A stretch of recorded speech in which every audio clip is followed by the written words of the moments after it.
Today we are looking at a quick comparison of Q4 performance of the four large IT companies, Tech Mahindra, HCL Tech, Infosys and TCS. Please note the revenues are in rupee terms.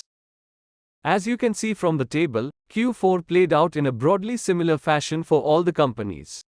Revenues increased YoY but growth rates petered out on sequential basis. Only TCS managed to post a positive growth Q-on-Q and that too just 1.6%. EBITDA margins declined both YoY and QoQ for all companies except in case of TCS, which reported margins same as those in Q3FY23.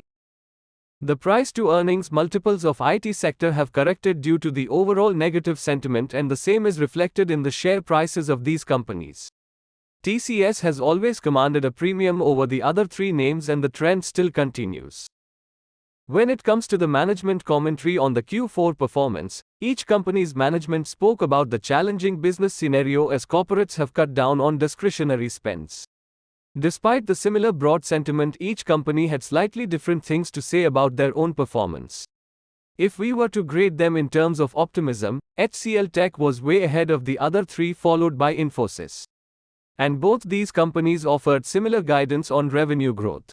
It should be noted that TechM and TCS do not offer guidance on revenue or margins. There are management changes afoot in Tech Mahindra and TCS.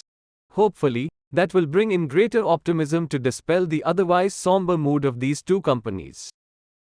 Contrary to the overall sentiment displayed by these top four companies' management, the smaller firms seem to have much more positive outlook with a larger revenue growth guidance for FY24.